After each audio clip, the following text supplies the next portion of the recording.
Hello दोस्तों, मेरे channel पे आपका स्वागत है। आज की हमारी कहानी पौराणिक कथाओं से संबंधित है। आइए सुनते हैं।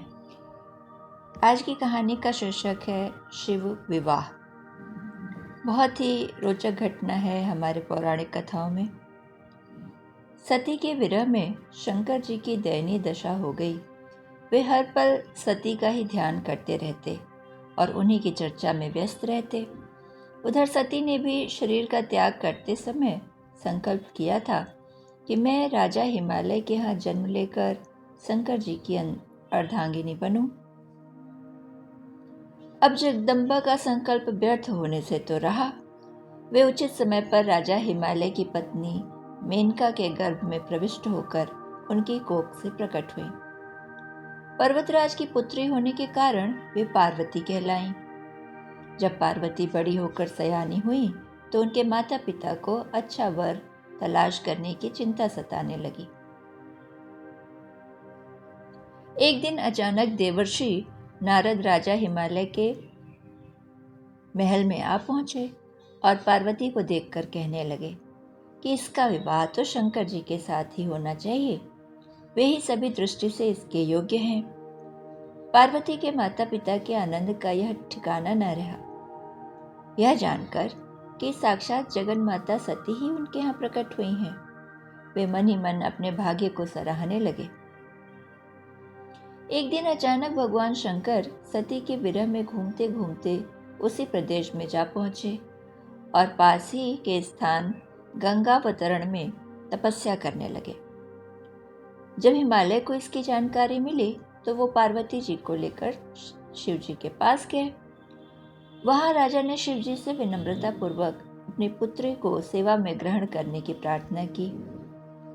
शिव जी ने पहले तो आनाकानी की, किंतु पार्वती की भक्ति देखकर वे उनका आग्रह न टाल सके। शिव जी से अनुमति मिलने के बाद तो पार्वती प्रतिदिन अपनी सखियों को साथ लेकर उनकी सेवा करने लगी। पार्वती हमेशा इस बात का ध्यान रखती कि शिव जी को किसी भी प्रकार का कष्ट न हो। वे हमेशा उनके चरण को धोकर चरणोदक ग्रहण करती और षोडोपचार से पूजा करती, अर्थात 16 तरीके से पूजा करती। इस तरह पार्वती जी को भगवान शंकर की सेवा करते करते बहुत समय व्यतीत हो गया, किंतु पार्वती जैसी सुंदर बाला से इस प्रकार एकांत में सेवा लेते रहने पर भी शंकर जी के मन में कभी विकार नहीं हुआ। वे सदा अपनी समाधि में ही निश्चल रहते। उधर देवताओं को तारकसुर नाम का एक बड़ा राक्षस त्रास देने में लगा। यह जानकर के शिव के पुत्र से ही तारक की मृत्यु हो सकती है, सभी देवता शिव पार्वती के विवाह की चेष्टा करने लगे कि कैसे भी उनका विवाह हो जाए। उन्होंने शिव को पार्वती के प्रति अनुरक्त करने के लिए कामदेव को उनके पास भेजा, किंतु पुष्पायुध का पुष्प बाण भी शंकर के मन को विक्षुब्ध न कर सका। उल्टा कामदेव उनकी क्रोधाग्नि से भस्म हो गए। इसके बाद शंकर भी वहां अधिक रहना अपनी तपश्चर्या के लिए एक बाधा समझने लगे और उन्होंने कैलाश की ओर भ्रमण किया। पार्वती को शंकर की सेवा से वंचित होने का बड़ा दुख हुआ, किंतु उन्होंने निराश न होकर अब की बार तप द्वारा शंकर को संतुष्ट करने की मन में ठानी। उनकी माता ने उन्हें सुकुमार और तप के अयोग्य समझाकर बहुत मना किया। उन्होंने उसे समझाया कि तुम अभी कोमल हो, तुम्हारा शरीर तप के लिए नहीं बना है। लेकिन इसी वजह से उनका नाम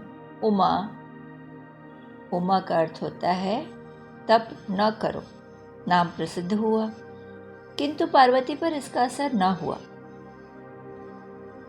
अपने संकल्प से वे तनिक भी विचलित नहीं हुई। वे भी घर से निकलकर उसी शिखर पर तपस्या करने लगी जहां शिव जी ने तपस्या की थी। तभी से लोग उस शिखर को गौरी शिखर कहने लगे। वहां उन्होंने पहला वर्ष फलाहार से जीवन व्यतीत किया।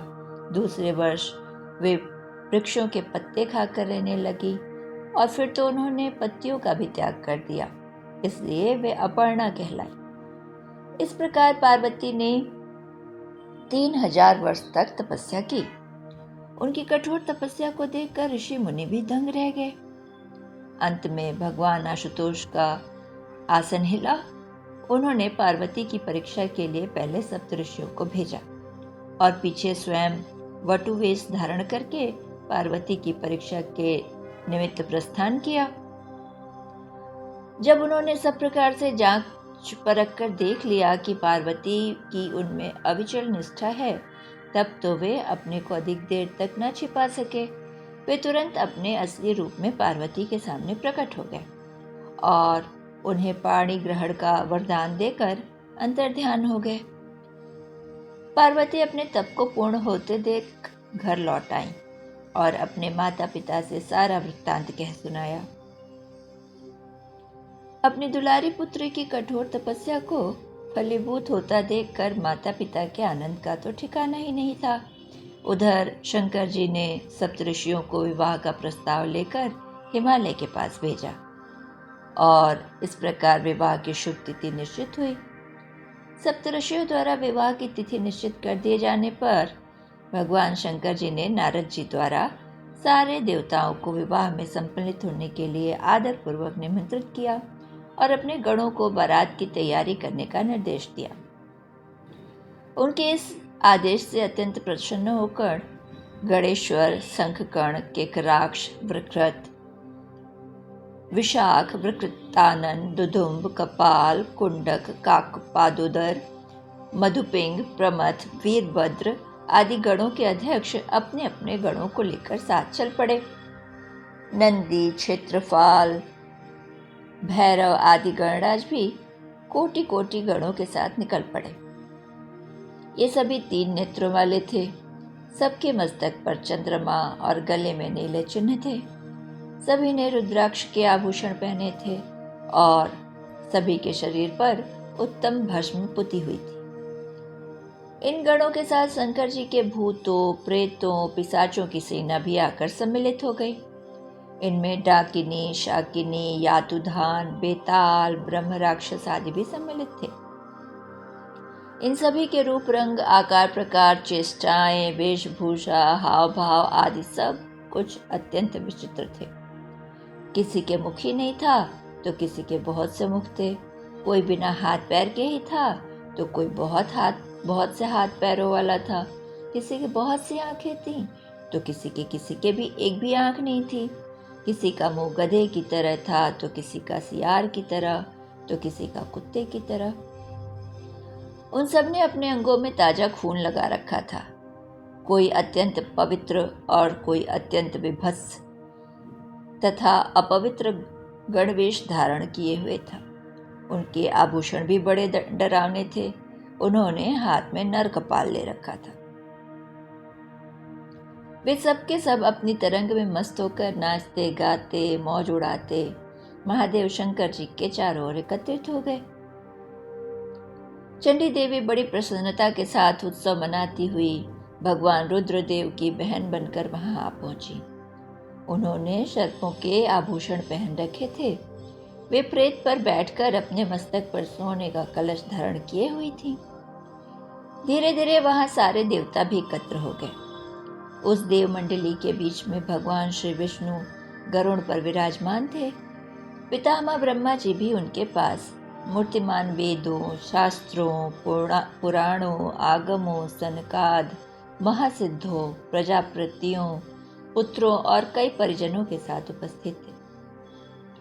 देवराज इंद्र भी कई आभूषण पहन अपने ऐरावत गज पर बैठ वहां आ पहुंचे। सभी प्रमुख ऋषि भी वहां आ गए।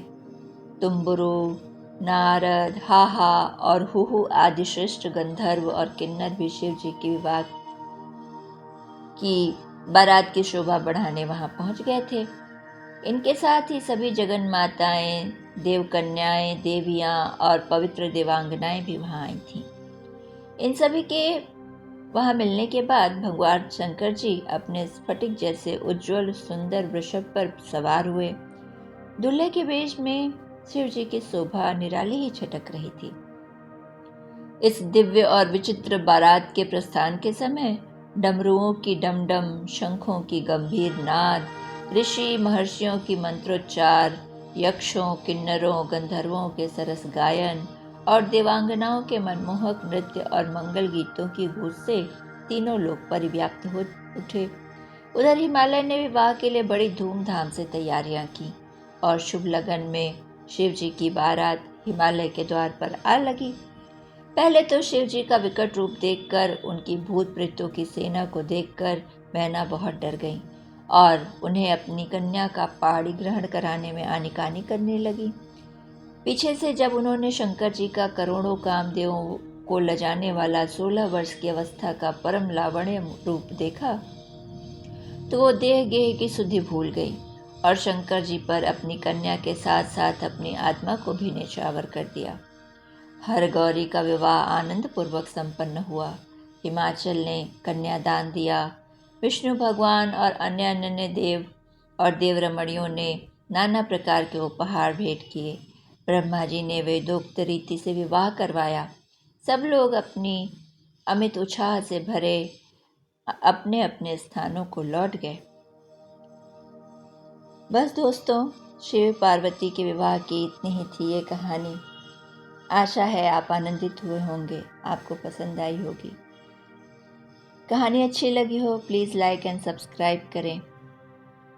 सुनने के लिए धन्यवाद।